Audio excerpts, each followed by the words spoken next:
Good morning students. पिछली class में अपन nomenclature of ethers के नामकरण का अध्ययन कर रहे थे। आज अपन प्रिपरेशन ऑफ ईथर्स के निर्माण की कुछ विधियों का अध्ययन करेंगे, लेकिन इससे पहले अपन पिछली क्लास पर थोड़ी सी दृष्टि डालते हैं। पिछली क्लास में अपन ने क्या पढ़ा था उसका थोड़ा सा रिव्यू करते हैं। ईथर्स का जो नामकरण किया था, नोमेनक्लेचर ऑफ द ईथर्स, उसमें अपन ने ईथर के नामकरण की दो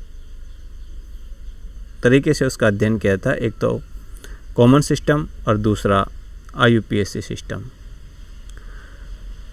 कॉमन सिस्टम के अंदर ईथर का जो नामकरण किया जाता है उसमें ऑक्सीजन परमाणु से बंधित जो दो ग्रुप्स होते हैं, पहले उनका नामकरण किया जाता है अल्फ़ाबेटिकल ऑर्डर में और लास्ट में ईथर लिख दिया जाता है। जैसे एग्जाम्पल देखते हैं, ये देखो, ये ईथर का एग्जाम्पल है। यदि कॉमन सिस्टम में इसका नामकरण करेंगे तो इस ऑक्सीजन परमाणु से जो दो ग्रुप बंधित हैं, पहले इनका नाम लिखेंगे और लास्ट में ईथर लिखेंगे। इन दोनों का नाम लिखते वक्त अपन को इनका अल्फ़ाबेटिकल ऑर्डर याद रखना पड़ेगा, उसको ध्यान में रखना पड़ेगा। ये जो ग्रुप है ये इथाइल ग्रुप है और ये जो ग्रुप है ये मीथाइल ग्रुप है। तो अल्फ़ाबेटिकल ऑर्डर में पहले इथाइल ग्रुप लिखा जाएगा और बाद में मीथाइल ग्रुप लिखा जाएगा। तो इस कंप्लीट जो नाम लिखेंगे इस ईथर का कॉमन सिस्टम में वो हो जाएगा इथाइल मीथाइल ईथर। दूसरा एग्जाम्पल देखो, इस ग्रुप का यदि कॉमन सिस्टम में, इस ईथर का यदि अपन कॉमन सिस्टम में नामकरण करें तो इन ग्रुपों को देखेंगे। ये मीथाइल ग्रुप है और ये प्रोपाइल ग्रुप है, मैथ एथ प्रोपाइल ग्रुप है। इनका यदि अल्फ़ाबेटिकल ऑर्डर देखें तो प्रोपाइल ग्रुप का नाम पहले लिखा जाएगा और फिर मीथाइल ग्रुप का नाम लिखा जाएगा। तो इसका नाम हो जाएगा प्रोपाइल मीथाइल ईथर। तो ये तो कॉमन सिस्टम में नामकरण हुआ। अब देखते हैं IUPAC सिस्टम में किस तरीके से इनका नामकरण किया जाता है। IUPAC सिस्टम में इन ईथर का नामकरण में इनको एल्कोक्सी एल्केन लिखा जाता है। यानी एल्कोक्सी, एक तो एल्कोक्सी ग्रुप होता है और एक पेरेंट ग्रुप होता है, उसको एज ए एल्केन लिखा जाता है। IUPAC जब नामकरण करते हैं तो सबसे पहले ये देखते हैं कि जो ऑक्सीजन ग्रुप है, ऑक्सीजन बाइवेलेंट ऑक्सीजन एटम है, इससे जो दो ग्रुप जुड़े हुए हैं इनमें से पेरेंट ग्रुप कौन सा है, यानी वो ग्रुप जिसमें कार्बन की संख्या ज़्यादा है उसको देखते हैं, वो पेरेंट ग्रुप है। और वो ग्रुप जो स्मॉल ग्रुप है उसको ऑक्सीजन के साथ में एज ए प्रतिस्थापी की तरह लिखते हैं। तो पहले पेरेंट ग्रुप का सिलेक्शन होने के पश्चात इनका नंबरिंग करते हैं और नंबरिंग 1 नंबर, 2 नंबर और 3 नंबर। 1 नंबर उस कार्बन को देते हैं जो ऑक्सीजन से डायरेक्टली अटैच्ड होता है, उसको 1 नंबर, फिर 2 नंबर और फिर 3 नंबर। इस तरीके से इसकी नंबरिंग करते हैं। और नामकरण में पहले जो एल्कोक्सी ग्रुप है उसका नाम लिखते हैं और बाद में जो पेरेंट ग्रुप है उसको एज ए एल्केन की तरह उसका नाम लिखते हैं। जैसे इसका नाम हो जाएगा 1 मिथॉक्सी प्रोपेन। 1 क्यों? क्योंकि ये जो कार्बन है इसको 1 नंबर दिया गया, इसको 2 और इसको 3। तो 1 नंबर कार्बन से ये मिथॉक्सी ग्रुप जुड़ा हुआ है, इस वजह से इसका नाम हो जाएगा 1 मिथॉक्सी प्रोपेन। इस तरीके से इनका IUPAC नामकरण करते हैं और इसका विस्तार से अपन पिछली क्लास में अध्ययन कर चुके हैं। आज अपन प्रिपरेशन ऑफ द ईथर्स के निर्माण की कुछ विधियों का अध्ययन करेंगे। ईथर का निर्माण कौन कौन सी विधियों से किया जाता है और कौन कौन से ईथर्स का फॉर्मेशन होता है और कौन कौन से ईथर सिमेट्रिक ईथर बनते हैं या अनसिमेट्रिकल ईथर बनते हैं, उनका अभी अध्ययन करते हैं। तो ईथर्स के फॉर्मेशन की जो सबसे पहली विधि अपन पढ़ेंगे वो है डिहाइड्रेशन ऑफ द अल्कोहल का डिहाइड्रेशन। डिहाइड्रेशन से मतलब है वाटर के मॉलिक्यूल का बाहर निकलना। डिहाइड्रेशन यानी अल्कोहल से एक वाटर का मॉलिक्यूल बाहर निकल गया और ये देखो वाटर का मॉलिक्यूल बाहर निकल रहा है, इस वजह से इसको अपन ने डिहाइड्रेशन किया और ईथर का फॉर्मेशन हो गया। इसमें इस विधि में, इस मेथड में अपन करते क्या हैं, कोई भी अल्कोहल लेते हैं, उस अल्कोहल को एसिडिक मीडियम में एनर्जी देते हैं, हीट देते हैं, तो ईथर का फॉर्मेशन होता है।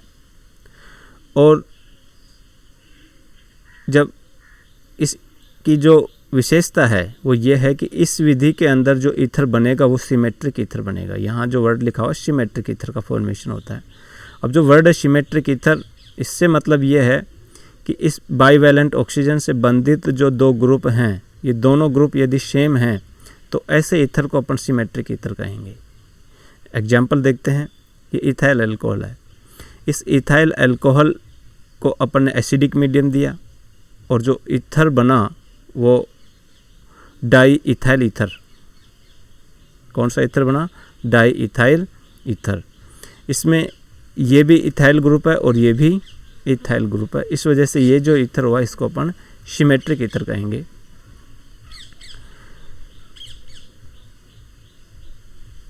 अब इसकी मैकेनिज्म देखते हैं कि किस तरीके से ये ईथर का फॉर्मेशन हो रहा है, कौन सी मैकेनिज्म हो रही है।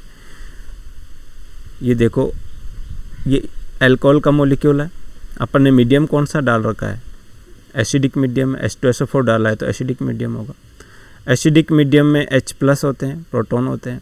होगा ये कि जैसे ही अपन एसिडिक मीडियम डालेंगे, यानी एसिड डालेंगे अल्कोहल में, तो ये जो H+ है उस एटम से जाके बंधित होगा जिस पर इलेक्ट्रॉन डेंसिटी ज़्यादा है।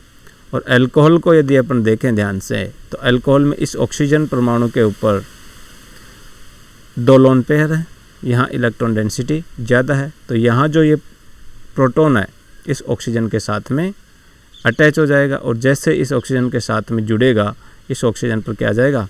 Positive charge. ये देखो, इस ऑक्सीजन पर क्या आ गया? पॉजिटिव चार्ज, यानी डेफिशिएंसी ऑफ द इलेक्ट्रॉन्स। अब ये इस ऑक्सीजन पर इलेक्ट्रॉनों की कमी हुई तो ये ऑक्सीजन इलेक्ट्रॉनों को अपनी तरफ आकर्षित करेगा, इस सिग्मा बंध के इलेक्ट्रॉनों को। और ये जो कार्बन है जिसको 2 नंबर दिया हुआ है, इस कार्बन पर इलेक्ट्रॉनों की कमी हो जाएगी। डेफिशिएंसी इस कार्बन के ऊपर होगी इलेक्ट्रॉनों की। जैसे इस कार्बन पर इलेक्ट्रॉनों की डेफिशिएंसी हुई तो ये जो अल्कोहल का कोई दूसरा molecule, it behave as a good nucleophile, एक अच्छे न्यूक्लियोफाइल की तरह व्यवहार करेगा, क्योंकि इस ऑक्सीजन के ऊपर 2 इलेक्ट्रॉन पेयर हैं।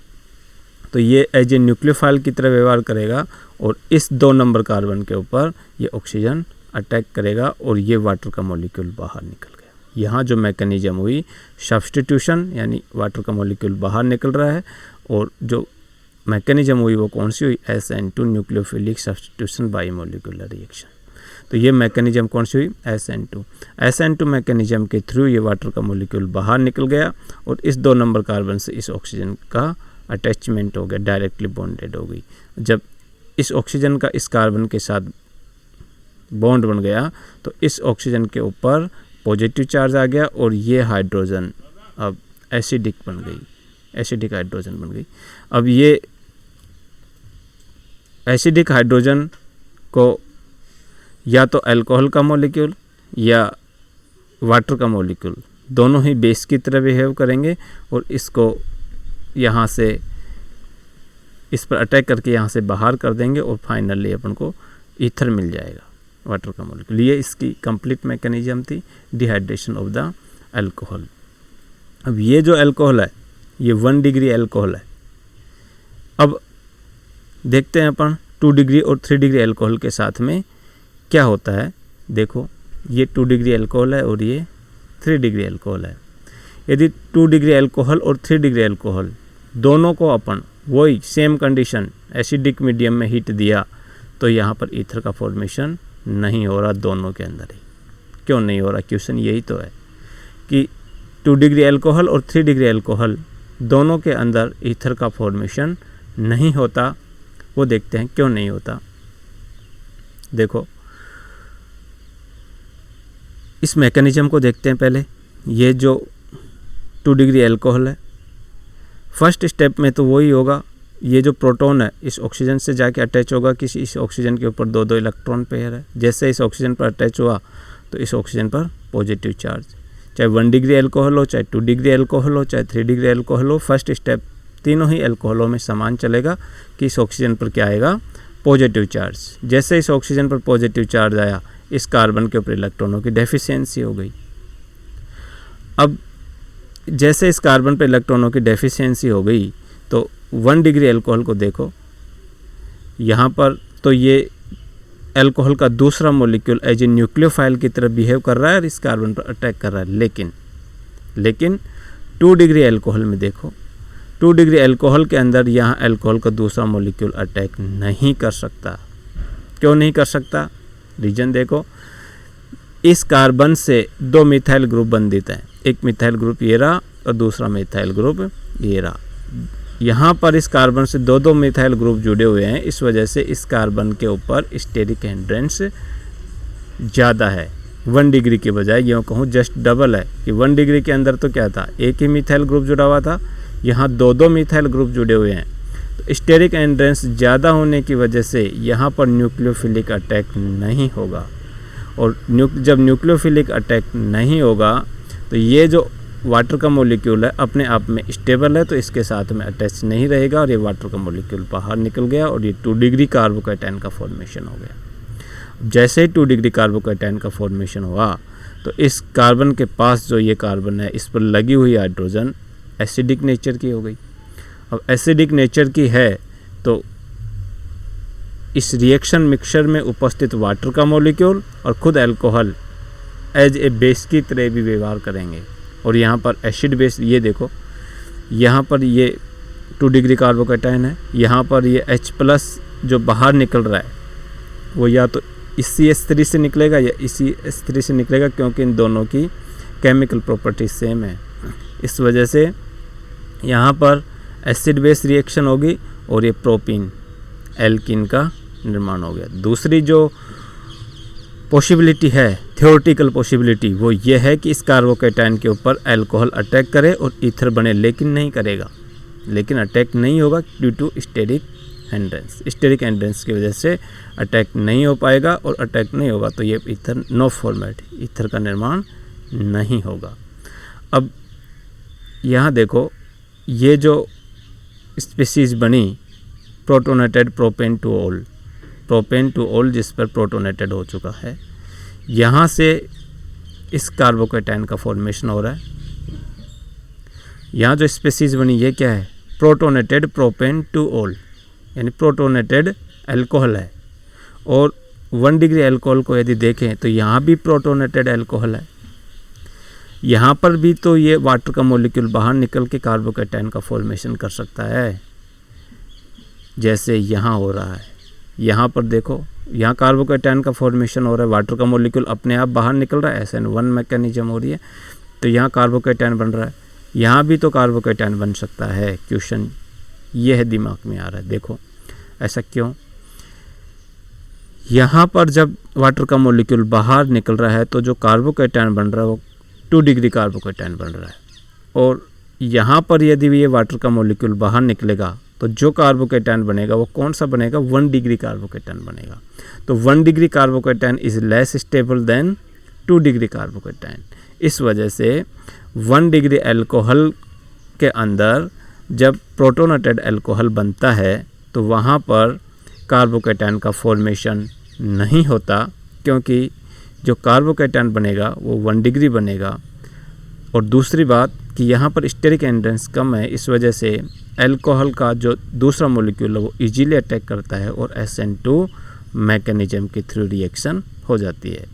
जबकि जो 2 डिग्री अल्कोहल है इसमें प्रोटोनेटेड 2 डिग्री अल्कोहल के अंदर ये वाटर का मॉलिक्यूल इजीली बाहर निकल के कार्बोकैटायन का निर्माण करता है, क्योंकि यहाँ पर जो कार्बोकैटायन बना ये 2 डिग्री कार्बोकैटायन है और यहाँ पर स्टेरिक हिंड्रेंस ज़्यादा होने की वजह से अटैक भी नहीं हो पाता, तो रिएक्शन SN2 नहीं हो पाती, SN2 मैकेनिज्म नहीं हो पाती ड्यू टू स्टेरिक हिंड्रेंस। ये सिचुएशन 3 डिग्री अल्कोहल में होगी। जो 3 डिग्री अल्कोहल होगा यहाँ पर प्रोटोनेशन हो जाएगा, और जैसे प्रोटोनेशन हुआ तो यहाँ पर वाटर का मॉलिक्यूल इजीली बाहर निकल जाएगा, क्योंकि बाहर निकलते ही जो कार्बोकैटायन बनेगा वो 3 डिग्री बनेगा। 3 degree is more stable then 1 degree और 2 डिग्री दोनों ही कार्बोकैटायन ज़्यादा स्टेबल होता है, तो यहाँ भी कार्बोकैटायन 3 डिग्री कार्बोकैटायन का फॉर्मेशन होगा और फिर वही एसिड बेस रिएक्शन होगी और बीटा कार्बन से H+ निकलेगा और फाइनली एल्कीन का फॉर्मेशन होगा। तो इस तरीके से 2 डिग्री और 3 डिग्री अल्कोहल से अपन ईथर का फॉर्मेशन नहीं कर सकते डिहाइड्रेशन के थ्रू, क्योंकि यहाँ पर एल्कीन का फॉर्मेशन हो जाता है और जो मैकेनिज्म होती है वो कार्बोकैटायन का फॉर्मेशन यानी SN1 मैकेनिज्म के थ्रू ये रिएक्शन हो जाती है। तो यहाँ जो याद रखने की बात है वो यही है कि 1 डिग्री अल्कोहल से तो ईथर का फॉर्मेशन होता है, क्योंकि 2 डिग्री और 3 डिग्री अल्कोहल से एल्कीन का फॉर्मेशन होता है। और ऐसा क्यों होता है ये अपन समझ चुके हैं।